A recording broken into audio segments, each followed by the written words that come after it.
Muy buenas tardes, jóvenes. Mi nombre es Alejandro Álvarez González. Estamos en la clase de medicina forense en la etapa de investigaciones. Hoy los estudiantes de medicina forense de la carrera de Derecho van a exponer el tema de delitos sexuales. Le damos la palabra a Diana Laza para que inicie la exposición con su grupo. Buenas tardes, compañeros y doctor. El tema a exponer el día de hoy es delitos sexuales. Este grupo está integrado por nuestro compañero Carlos Eduardo Izaguirre, su servidora Diana Yoselin Lanza, la compañera Dixa Nicole Mendoza y nuestro compañero Jorge Fernández. Vamos a comenzar. ¿Cómo podemos definir lo que son los delitos sexuales? Se definen que los delitos sexuales son todos aquellos delitos que vulneran el bien jurídico de la libertad e integridad sexual de una persona. También podemos decir que son aquellos actos que lesionan dolosamente la integridad sexual, física o moral de la persona. Básicamente es una forma de englobar que son todos aquellos delitos que atentan contra la libertad sexual y el desarrollo sexual de una persona. Actualmente en nuestro país estamos viviendo situaciones de que se están dando muchos delitos sexuales, se está dando mucho acoso en los trabajos, mucho acoso en las calles. Entonces, este es un tema muy importante para nosotros como estudiantes de la carrera de Derecho, conocer cuáles son esos delitos sexuales que afectan nuestra integridad, que afectan la integridad de la mujer, porque el mayor caso es hacia la mujer, hacia los niños y hacia las niñas. Son pocos los casos que se dan hacia un hombre. Entonces, esta es la definición de los delitos sexuales. ¿Cómo podemos clasificar esos delitos sexuales? Pues nuestro Código Penal nos trae una lista de toda esa clasificación de los delitos. Entre ellos tenemos lo que es la violación, el estupro, los actos lujuriosos, el ultraje al pudor, el rapto, el hostigamiento sexual, el proselitismo, el celestinaje. Vamos a ir definiendo cada uno de ellos para que ustedes vayan conociendo un poco más de qué es lo que estamos hablando. Vamos a empezar con lo que es la violación. La violación es aquel acceso carnal con una persona de uno u otro sexo, mediante violencia o amenaza de ocasionarle al sujeto pasivo un perjuicio grave, eminente. Existen muchos casos especiales de violación. Entre ellos tenemos que la víctima sea menor de 14 años y mayor de 12. También tenemos lo que es que priva la voluntad de esa persona y la persona pone resistencia y muchas veces tal vez la drogan, la embriagan y es ahí donde cometen la violación. El sujeto activo sea guardia, custodia en condición de autoridad a la víctima. También tenemos que cuando el culpable se hace pasar por otra persona, el autor del delito de violación será sancionado con varios años de prisión. Más adelante vamos a estar viendo todo lo que es los años de prisión que pueden tener. Vamos a pasar al siguiente tipo de clasificación de delito. Tenemos lo que es el acceso carnal. Este acceso carnal lo podemos definir como una forma de violencia sexual en la cual el hombre mediante violencia amenaza a esa persona. Y lo que hace es constreñirle al cónyuge un acto carnal por vía vaginal, anal o oral. O puede introducir objetos, sea cual fuera la clase de vía que se está haciendo. Entonces, muchas veces introducen objetos que dañan a esa persona. También tenemos lo que son los actos de lujuria, la introducción de objetos o instrumentos de cualquier naturaleza en los órganos sexuales u otros orificios naturales, artificiales que simulen los órganos sexuales del cuerpo del sujeto pasivo. También tenemos lo que es el estrupo, que es el delito que consiste en tener una relación sexual con una persona menor de edad, valiéndose del engaño, de la superioridad que se tiene sobre ella.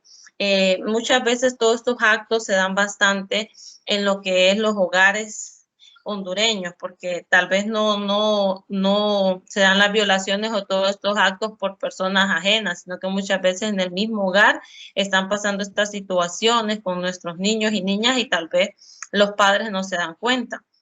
Vamos a ver otras clasificaciones de los delitos sexuales. Ahora vamos a ver lo que es el ultraje al pudor, quien en lugar público expuesto al público ejecuta actos obscenos o vierte expresiones análogas del carácter. Entonces vemos que muchas veces nosotros vamos por la calle y encontramos todo tipo de personas y muchas veces hay estos actos de ultraje donde se ve que esa persona está diciendo palabras obscenas o está haciendo actos con su miembro, mostrándolo.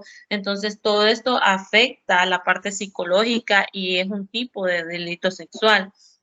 También tenemos lo que es el acoso sexual. Este delito requiere que el acoso se considere de continuo y habitual y que en todo caso que provoque a la víctima una situación objetiva e intimidatoria, grave o humillante. Cuando el acoso laboral docente no tenga intenciones sexuales, estaremos hablando de un delito de acoso laboral. Muchas veces las mujeres nos vemos afectadas por todo este tipo de acoso, ya sea en la calle, ya sea en nuestro trabajo, ya sea en la misma universidad o las jóvenes en el colegio. Estamos muy propensas a recibir lo que es acoso de parte de los hombres. Son muy pocos casos de las mujeres hacia los hombres, ¿verdad? Tenemos más casos de mujeres y niñas que son acosadas constantemente. Entonces, a nivel mundial, estuvimos buscando unas estadísticas sobre en Latinoamérica y Colombia es uno de los que está en primer lugar donde las mujeres sufren bastante de acoso sexual y también bastante delitos sexuales que provienen de sus mismas parejas, de su ex o su pareja actual. En el mismo hogar se está sufriendo de mucho acoso sexual. Y Honduras estaba en el rango número 3. Entonces vemos que somos un país que tiene bastantes problemas con eso. Luego nos vamos a lo que es el abuso sexual.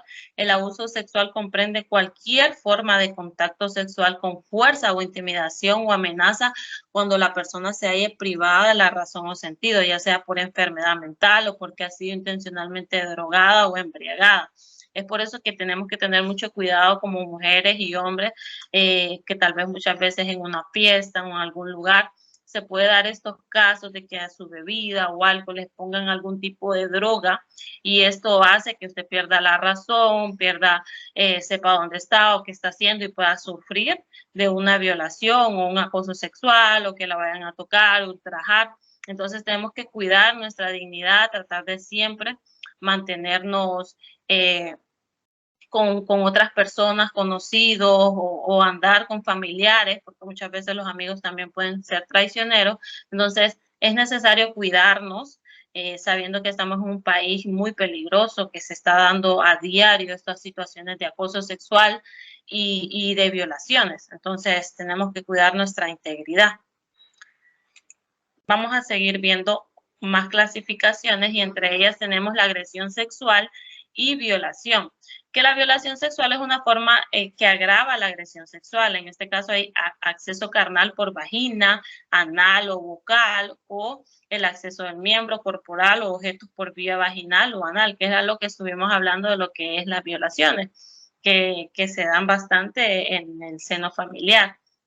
También tenemos los delitos de prostitución, que muchas veces se da bastante en nuestro país, más que todo en las fronteras, lo que es la trata de personas, donde se raptan a las niñas o los que están en la frontera, las mujeres que deciden salir del país en busca del sueño americano.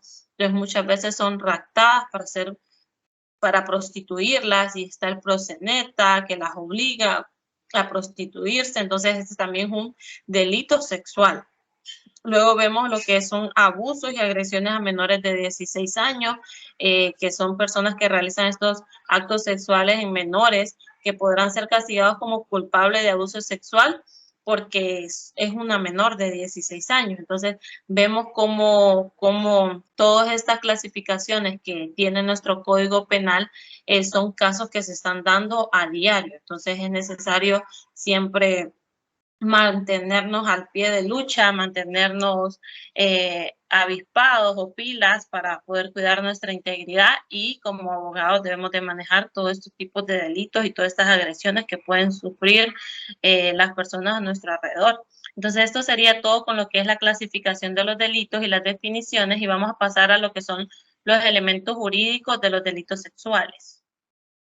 Buenas tardes, compañeros y doctor. Mi nombre es Carlos Izaguirre y yo les voy a hablar de los elementos jurídicos de los delitos sexuales. Y en este encontramos dos tipos. Uno que es el sujeto activo, que dice que es todo autor directo de un acto ilícito. Ya puede ser hombre o puede ser mujer, no importa. Y también está el sujeto pasivo, que son los que tanto mujeres como hombres son víctimas de los delitos sexuales. Aquí no existe, como quien dice, un patrón de que la tendencia solo puede ser para las mujeres. También existen delitos sexuales de violación hacia los hombres.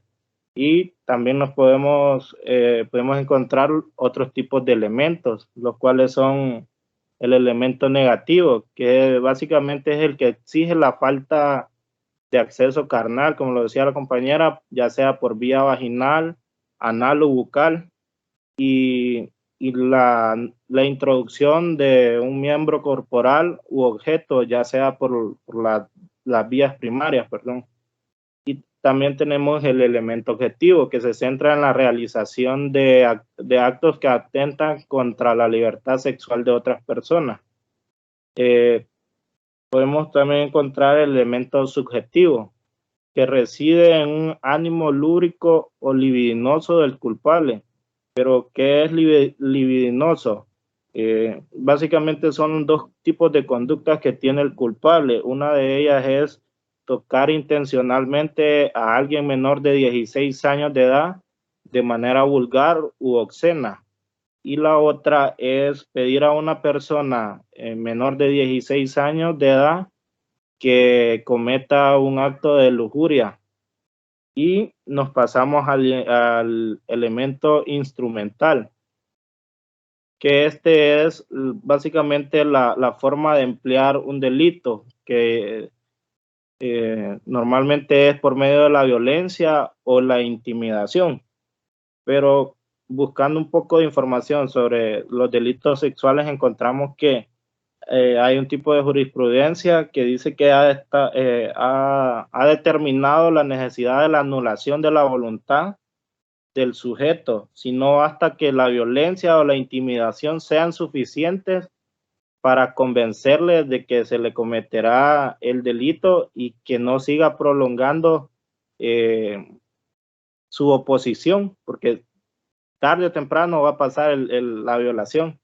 Entonces, esto nos lleva a lo que nos dice nuestro Código Penal, y dice que en el artículo 249, que como se constituye como delito de violación el acceso carnal no consentido por vía vaginal, oral o vocal con personas del mismo sexo o de otro, y mediante la introducción de órganos corporales o objeto de cualquier otro tipo por las vías primarias. Pero para considerar los no consentidos existe una clasificación que la dividieron en tres, las cuales son el empleo de la violencia o la intimidación, la víctima cuando son menores de 14 años, aun cuando se cuente con su voluntad, siempre se considera un delito sexual, y estos tipos de delitos los miramos bastante con la gente de los pueblos. En la ciudad no se da mucho, pero más en los pueblos, que personas mayores se terminan metiendo con menores y alegan que es con voluntad de ellos. Pero ya nos damos cuenta que siendo menor de 14 años no existe un consentimiento por parte de la misma. Y también está la enajenación mental de la víctima o la anulación de su voluntad, que básicamente es lo que nos decía nuestra compañera, que es todo aquel que pretenda aprovecharse de la salud mental de una persona, o que por medio de drogas, alcohol, emborrachando a otra, cometa el delito. con esto no existe consentimiento. Y un delito de violación debe ser castigado con la pena de prisión de 9 a 13 años, prohibiéndole el acercamiento a la víctima por el doble del tiempo, y las penas anteriores deben aumentar cuando el delito se le comete a una persona menor de 14 años. También otro de los elementos que considera nuestro código es el incesto, que es el todo acceso carnal con un descendiente, ya sea hermano o sobrino, que sea mayor de 14 años, pero menor de 18. Y este debe ser castigado como autor de un delito de incesto con las penas de prisión de 4 a 6 años. También encontramos el estrupo, que, como ya lo decían anteriormente, el estrupo es cuando por medio del engaño se logra realizar un acto sexual a una persona mayor de 14 años, pero menor de 18. Y también debe tener un castigo con la pena de prisión de 6 a 1 año. Esto cuando no existe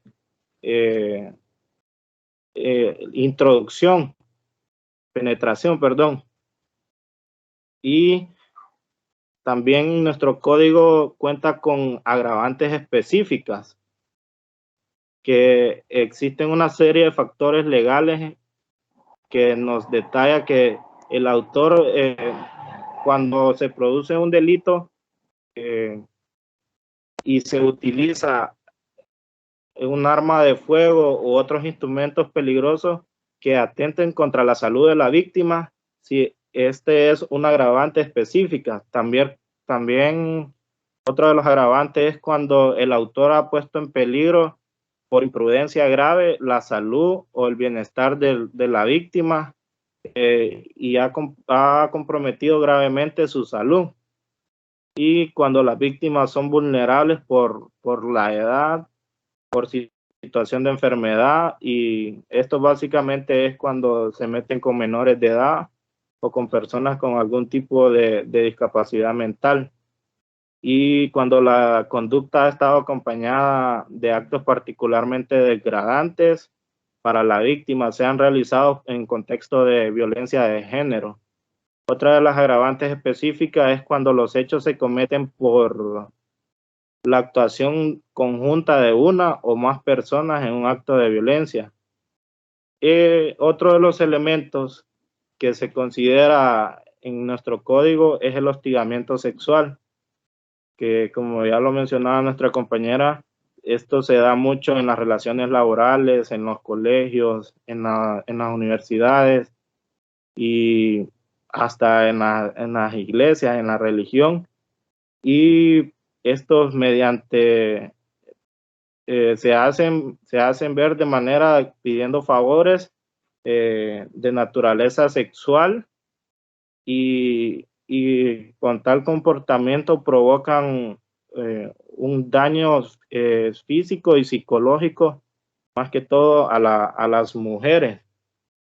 Pero para contribuir un poco en la investigación de esto, nos referimos a el Observatorio de la Violencia de la Universidad Nacional Autónoma de Honduras, y dice que solo en el año 2018, entre el mes de enero y diciembre, se registró un promedio mensual de 248 casos de denuncia por delitos sexuales, de los cuales el 87% eran de mujeres y el 69% de ese eran de mujeres de 5 años de edad a 19 años de edad. Y en uno de los más recientes informes sobre Honduras que realizó la Comisión Interamericana de Derechos Humanos, constató la grave situación que pasa el país con estos delitos que enfrenta de violencia hacia las mujeres, los adolescentes y los niños, y la cual se caracteriza por la prevalencia sexual, que siempre no solo es la intención de la violación, se producen las violaciones. Y lo más grave de esto es que en el 95% de los casos existe la impunidad en nuestro país.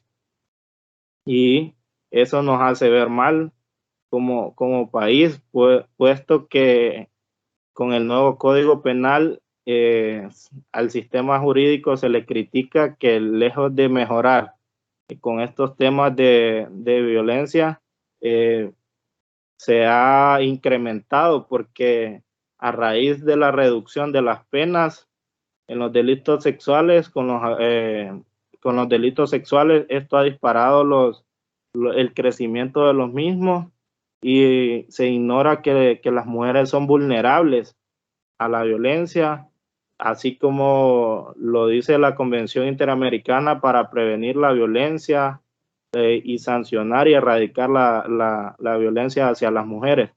Entonces, ¿qué nos deja esta investigación de los elementos?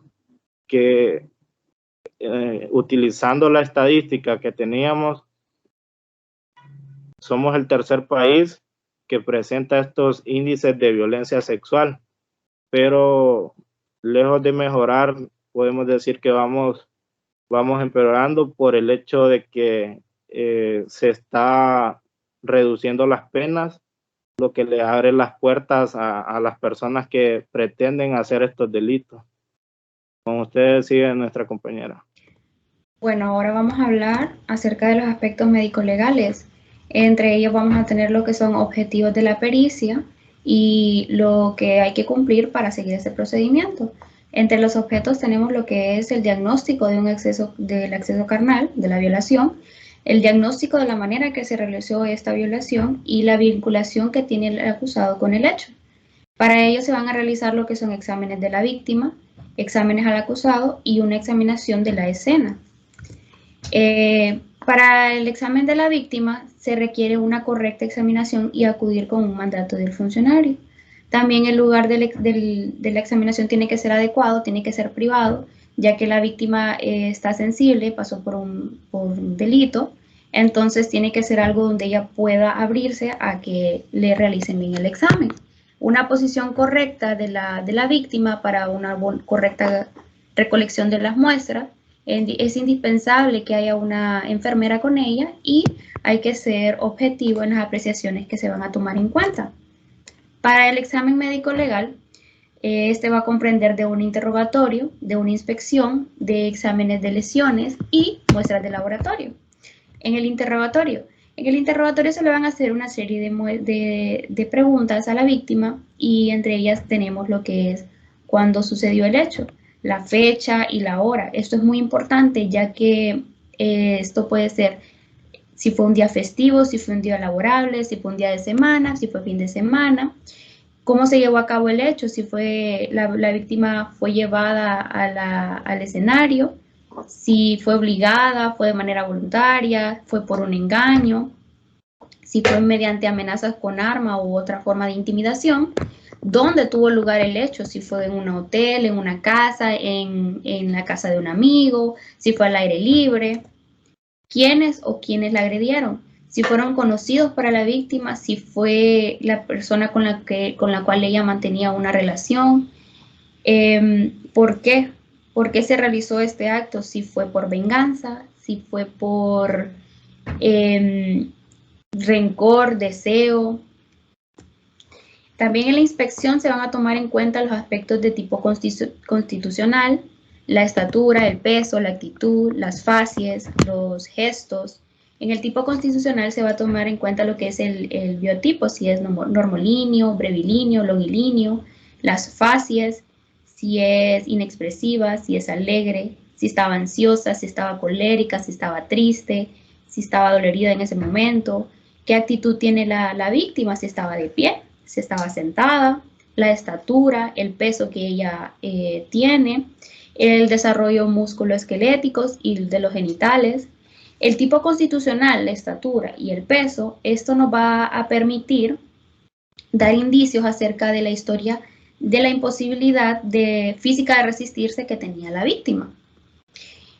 También la inspección va a comprender en 2 etapas, que está en la inspección de la ropa, que va a empezar a establecer qué ropa llevaba en ese momento la víctima, si era una ropa provocativa, si era indecorosa, Es importante que esta ropa no haya sido lavada después de cometido el delito, ¿verdad? Conviene destacar también si la ropa estaba íntegra, si estaba sucia, si estaba rota, para efecto de la investigación, pues, y si se encontraron manchas, posiblemente se decomise lo que es la ropa para mandarle a hacer ciertos exámenes. En el examen físico, pues, como dijimos, empieza por la inspección, como todo examen clínico, y interesa observar los detalles desde la actitud normal hasta si estaba deprimida o angustiada. En los exámenes de las lesiones se van a tomar en cuenta lo que son las áreas genitales, el área paragenital y el área extragenital. Aquí podemos observar en la anatomía genital femenina que comprende cada área. En el área genital, esta comprende los genitales externos de la región anorrectal y el periné, que es la zona triangular intermedia. En la área paragenital, que es la vecina anterior, engloba la parte interna de los músculos, los glúteos y la parte baja del abdomen. Y en el área extragenital, que es la porción restante de la superficie del cuerpo, y aquí las áreas más importantes son las mamas, el cuello, las muñecas y los tobillos. Aquí podemos observar ciertas imágenes donde miramos las partes importantes del área extragenital. Ahora vamos con la anatomía genital femenina, que en la mujer presentan tres partes fundamentales, ¿verdad? Que es la vulva, la vagina y el himen. Hablemos acerca del himen. Es de importancia establecer si el himen estaba íntegro o si hay un desgarro o una ruptura. Y si existe un desgarro, se debe aclarar si es un desgarro antiguo o es reciente. ¿Qué es el himen? El himen es una membrana que se interpone entre el orificio interior de la vagina y la vulva. Es horizontal en la mujer de piel y vertical cuando esta está de cúbito dorsal. Tiene un orificio de salida que da de salida a la sangre menstrual y suele romperse en el primer coito, que es la desfloración. Y esta está constituida por un tejido fibroelástico con muchos capilares sanguíneos y está revestido por ambas caras por epitelio pavimentoso estratificado. El himen va a tener dos clasificaciones. Tenemos un himen típico y un himen atípico. Entre el himen atípico tenemos que son tres, ¿verdad? El anular, el semilunar y el labiado.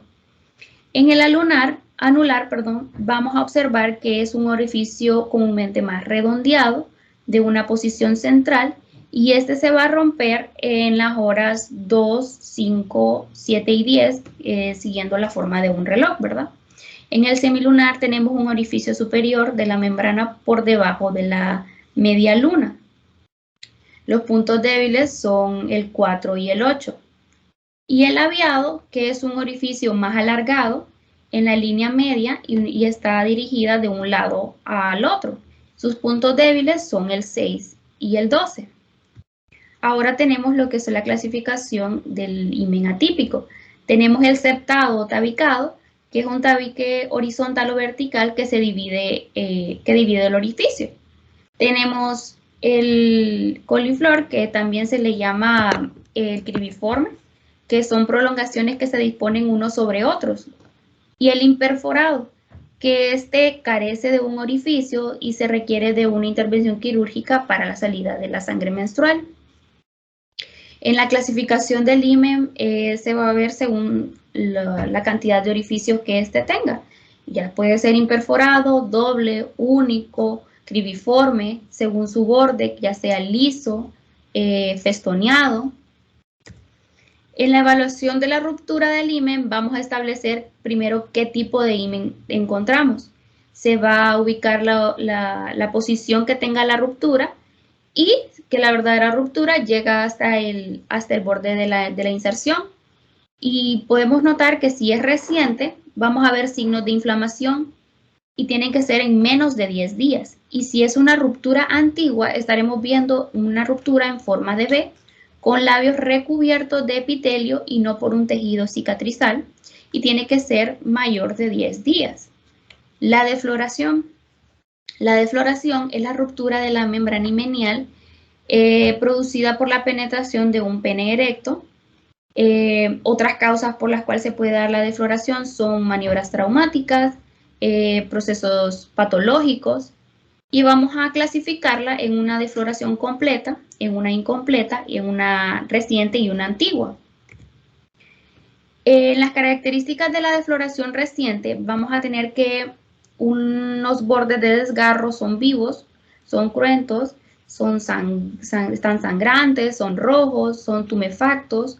Los bordes del desgarro himenial van cicatrizando por separado cada uno. Al afrontar se produce la forma primitiva que tenía el himen y el desgarro llega hasta el borde adherente. Y la data es como de 8 días. Y una característica de una desfloración antigua es que los bordes se quedan ligeramente engrosados sin un contenido fibroso. Al cicatrizarse se retraen quedando una separación o abertura entre el mismo. Las partes distales de los bordes están angulados. La data es mayor de 8 días y su duración puede ser indefinida. El diagnóstico diferencial tenemos de una escotadura congénita que consiste en la ausencia parcial de un tejido himenial. Las características de las escotaduras congénitas son las siguientes. Son bilaterales, son simétricas. Las escotaduras congénitas presentan bordes redondeados u ondulados. Se presentan desde el nacimiento. No tienen bordes engrosados. Al tomar una muestra de tejido para la biopsia del estudio histopatológico, no demuestra la presencia de un tejido cicatrizal. Ahora miraremos el diagnóstico diferencial entre los desgarros típicos, ¿verdad? Y los desgarros atípicos. Los desgarros típicos se localizan en forma y número según la forma del himen, ya sea anular, semilunar y bilabiado.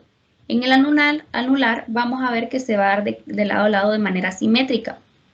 En el semilunar, a cada lado del otro en forma opuesta y en la parte media.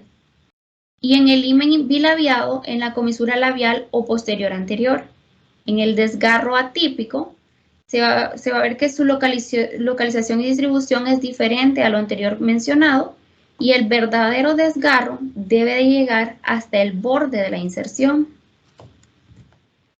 Ahora veremos acerca de los aspectos médico-legal de la vía anal.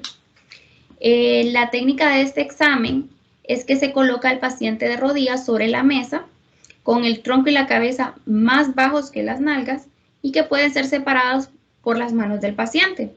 Se seguirá el orden de las agujas del reloj.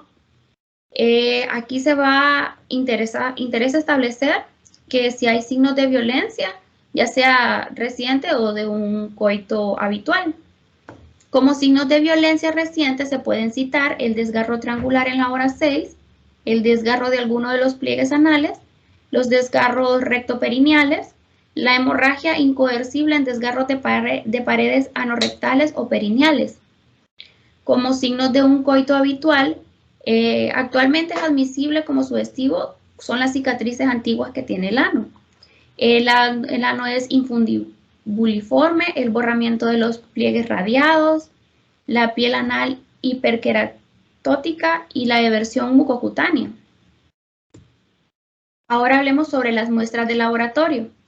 En las muestras de laboratorio, su propósito es pues, la examinación médica después de una violación y es la valoración de los daños psicológicos del paciente y colectar las muestras, las evidencias, para una evaluación forense y un procedimiento legal posible.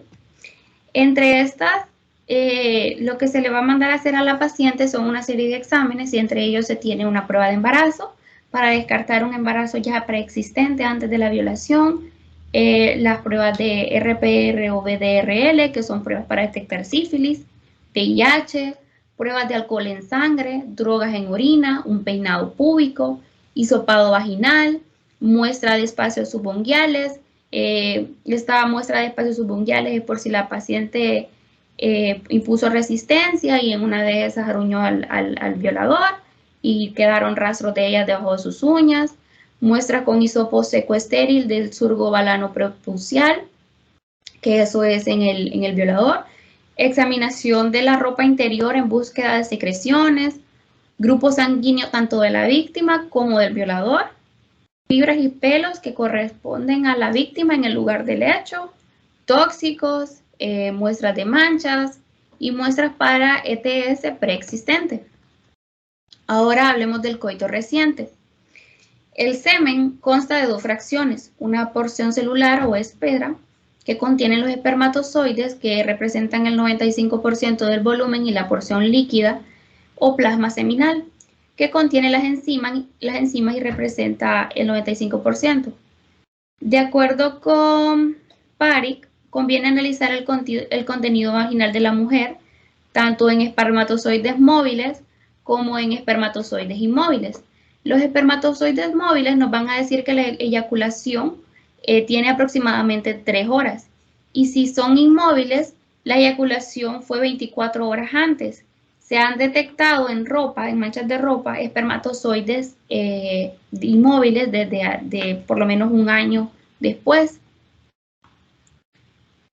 Los espermatozoides los pueden teñir con un colorante que se llama piero índigo de carmín, que este es como un tono rosáceo nuclear y se le llama comúnmente como una tinción de árbol de Navidad. ¿Qué se pretende determinar en el examen del sospechoso? En el examen del sospechoso se va a determinar lo que es una capacidad de erección, la fuerza de vencer a la víctima, los signos de un coito reciente, signos de coito reciente efectuados con violencia, signos que los vinculen con el demo investigado. En el examen del sospechoso, en la examinación de las manchas de semen en la ropa se puede determinar por medio de la lámpara de Woods, que es un filtrado de luces ultravioleta. El semen se ve fosforescente, color blanco, verdoso, y este se registra de manera de fotografía. Se da una prueba de fosfatasa ácida para detectar el flujo seminal, que la estimación es hecha por colorimetría. Los niveles de alto solo pueden ser de un flujo seminal. La prueba de azul de toludina y el examen citológico para identificar lo que son células vaginales. En el examen físico también se va a ver, como en el de la víctima, un examen constitucional para establecer la estatura, el peso y el desarrollo musculoesquelético del culpable. Tanto en la ropa también, la presencia de fibras, de labiales, de manchas biológicas, de pelos y señales de olor o perfume de la víctima. En la semiología médico-legal del pene, vamos a establecer lo que es una retracción del prepucio para lesiones o cuerpos extraños. Al exprimir el cuerpo y observar si por el meato urinario fluye lo que es una secreción o semen de una eyaculación reciente, así como material para el estudio de ETS. Los signos de un coito reciente nos van a dar que tenemos células epiteliales, células vaginales, sangre, flujo de semen, tricomonas y otros agentes que son muy frecuentes en la vía genital femenina. En los signos de coito con violencia se va a dar que el glande se va a encontrar grande, con edemas, con contusiones, sangre o una ruptura del frenillo. Tiene una inflamación y unos cuerpos extraños en el surco balano-prepucial, manchas de sangre o material fecal de la víctima, según sea el caso de la violación. En el diagnóstico del semen se van a encontrar lo que son marcadores genéticos para identificar el autor y confirmar el delito. Identificar el espermatozoide se va a dar por luz ultravioleta y el microscopio. Ahora en el examen del escenario. Para el examen del escenario es muy importante porque ya en base a este y lo que hemos estudiado acerca de la víctima y del victimario, vamos a confirmar la comisión del delito, determinar la forma en la que éste se realizó y establecer la vinculación que tiene éste con la víctima. En los signos generales vamos a detectar lo que es si el lugar se encuentra en orden, en desorden, si la ubicación está relacionada con la de la víctima, la posibilidad de unos gritos de auxilio que pudieron haber sido escuchados por terceros. En los signos especiales pueden ser manchas de sangre, saliva, manchas de saliva y sangre en sábanas, si el suelo del césped se encontraba como arrancado por señales de la víctima, si hay presencia de pelos, trozo de ropa o preservativos en la escena del acto. Ahora vamos a terminar con nuestro compañero que nos va a seguir exponiendo. Ya para ir finalizando y cerrando de forma breve la presentación, tenemos ya en la siguiente diapositiva lo que corresponde a las penas de todas estas acciones de acuerdo al Código Penal hondureño vigente. En este caso, nos tenemos que remitir específicamente al título 2, que habla acerca de la violación contra la libertad sexual y la honestidad. En el título 2 nos vamos al capítulo 1, que habla justamente de lo que hemos estado tratando esta tarde, que es lo de la violación, el estupro y el ultraje al pudor y el rapto, para una comprensión un poco más a fondo de lo que son estos 4 elementos. La violación podemos entenderla, como ya se había explicado, ¿verdad? Como cualquier tipo de acceso íntimo por parte de una persona a otra de cualquier de los dos sexos, ya sea contacto directo o por medio de algún tipo de objeto de cualquier naturaleza, ¿verdad? El estupro en sí es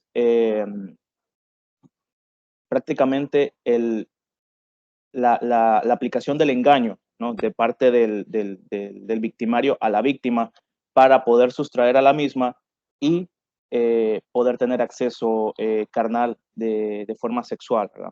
Con la persona, en cuanto la persona sea menor de edad.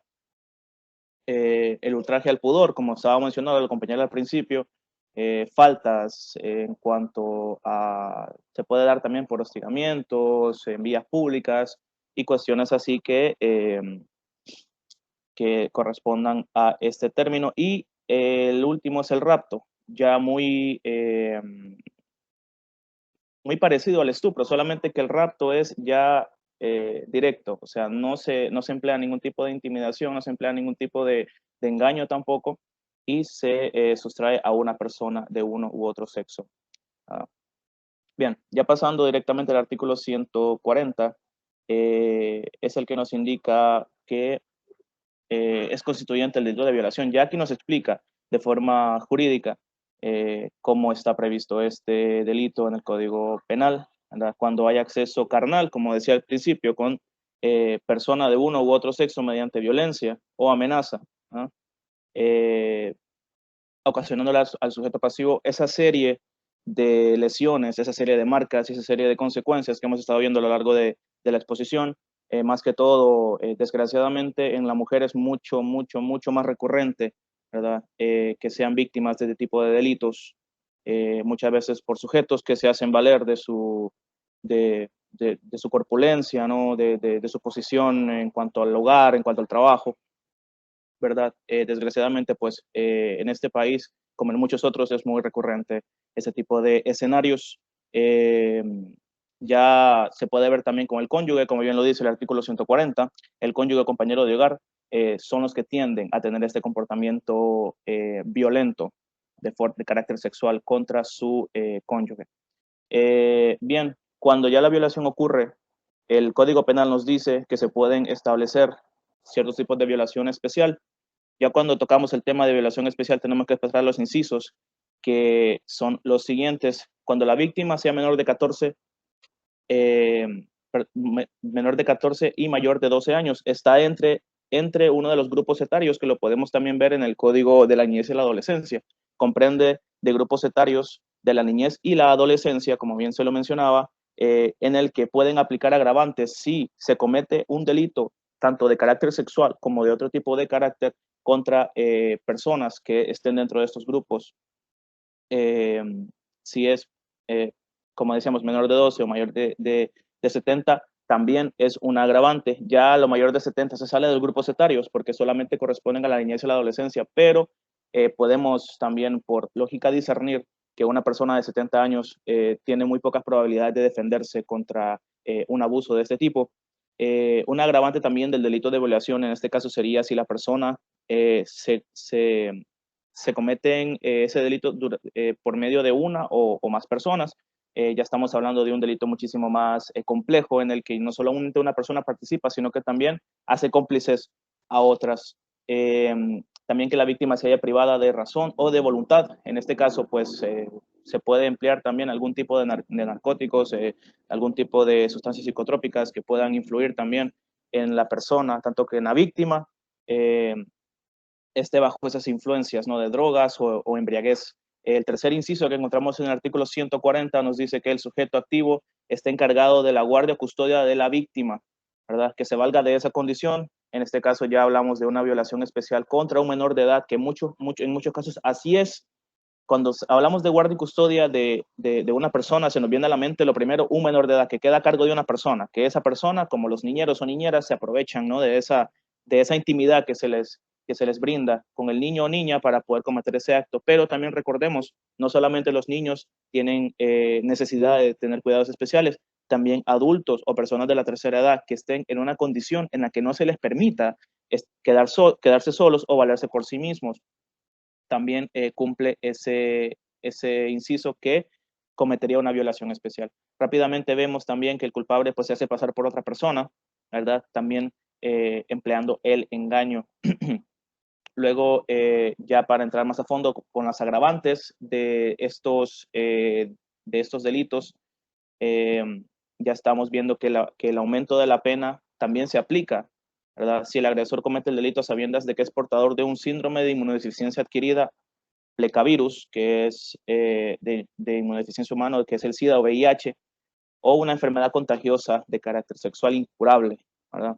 Eso ya puede emplear también una agravante, porque lejos también del daño moral, psicológico y físico que se le comete a la víctima, también se le deja una secuela, que en muchos casos es contagiarla, ¿no?, de alguna enfermedad, o pues en un caso más específico también de un embarazo, en caso de que una mujer sea la víctima. También pasando rápidamente al artículo 141, nos dice también que incurren en el delito de violación las personas que hagan víctimas a otras, induciéndolas a actos de lujuria, involuntarios, ¿verdad? Eso se parece mucho al proxenetismo, que el proxenetismo es también un puente para que otra persona cometa el delito. En este caso, pues también constituye el delito de violación y la pena ya sería de 9 a 13 años de reclusión para una violación y para una violación de este indicio. Ya para el artículo 142 del Código Penal vigente, vemos la pena del estupro, que el estupro ya de una mujer mayor de 14 años y menor de 18, siempre dentro de los grupos etarios, ¿no?, valiéndose de confianza o autoridad, sería de 6 a 8 años de reclusión si se comete mediante engaños, ¿verdad? 4 a 6 años de reclusión también. Se puede aumentar la pena. Las aplicables también para los abusos deshonestos que se refieren tanto a este artículo, el 42 y el 41, viendo el párrafo anterior, cuando la víctima sea menor de 14 años, haya consentido el acto, también aplica, porque es parte del estupro, ¿no? Es parte de la esencia en sí del estupro. El hostigamiento sexual también lo podemos encontrar en el Código Penal, evidentemente, hablando de que solamente al hacerse valer por una posición laboral jerárquica superior, como por ejemplo algún jefe que desmerita el trabajo de su empleado o empleada, que en este caso pues se mira mucho más, ¿no?, que jefes se aprovechan, superiores se aprovechan, supervisores incluso, para hostigar más que todo a las muchachas que empiezan a laborar en una empresa, en un negocio y que son relativamente nuevas ahí, empiezan a valerse, ¿no?, de esa postura, intimidando también y menospreciando el trabajo que realizan ellas, y pues empiezan a pedirles favores de carácter sexual, empiezan a intimidarlas de que no, si vos no me cumplís con esto, yo te despido, yo no te doy referencias, me invento cualquier cuestión para despedirte. Entonces así van y ya la pena sería de 1 a 3 años de reclusión y también de inhabilitación especial por ese mismo periodo, ¿verdad? Cuando proceda, por ejemplo, si tiene algún cargo, algún puesto, también se le va a inhabilitar a la persona por ese mismo periodo de tiempo para que pueda ejercer esas funciones. Ya para terminar rápidamente, nos quedan, 4 minutos para las 6. Cabe mencionar también que el proceso penal puede ser ejecutado según el artículo 152, ya yéndonos 10 artículos más enfrente. del Código Penal. En el artículo 15 de procedimientos penales, que también trabaja de la mano con el Código Penal vigente, el procedimientos penales nos dice también que el juez puede actuar de oficio, ¿verdad? El juez puede actuar de oficio y también o instancias de la Fiscalía General de la República, del respectivo pues alcaldía municipal o de cualquier persona del pueblo. Cuando la víctima ya vemos que sea menor de 14 años, no se necesita prácticamente un proceso, sino que se puede actuar de oficio. Eso significa que el juez puede actuar de forma instantánea. Cuando se trata también de un menor que no tenga padre ni madre, también algún representante legal, también se puede actuar de oficio, porque obviamente no hay quien interponga una denuncia por el menor. También los delitos que se cometan a personas que sean que tengan una condición de salud especial, o también que sean personas que ya estén pues en un periodo de enfermedad terminal, también se puede, ¿verdad? Ya cuando se trata de ultraje al pudor, en los artículos 148 y 149, también hay unos casos previstos ahí, ¿verdad? En los que pues el juez puede actuar de oficio. Y también cuando se trata de delito de violación, también de oficio, sin necesidad de llegar a un proceso penal mucho más complejo para dictaminar alguna sanción penal. Bueno, ya sería con esto la conclusión de la exposición del día de hoy. Si esperamos que hayan podido pues captar algo nuevo de la presentación, y pues cualquier duda estamos para escuchar. ¿Preguntas, jóvenes, sobre el tema de violación o delitos sexuales?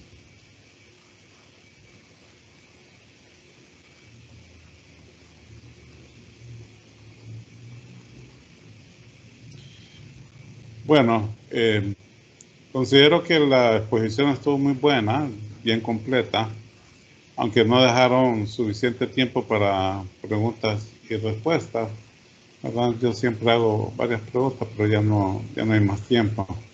Pero de todos modos, felicito al grupo. La parte teórica y el contenido estuvo excelente y bien completo. Jóvenes, pues nos vemos el día de mañana con el siguiente tema, y feliz noche. Gracias, doctor. Buenas noches. Buenas noches. Gracias, doctor. Buenas noches. Gracias. Buenas noches. Yo siempre publico una conferencia cuando la considero buena. No sé si me la permiten que la publique. No, pues un placer, doctor, puede hacerlo. Gracias Bueno, por tomar la consideración. Gracias. Un placer, nos vemos. Buenas noches.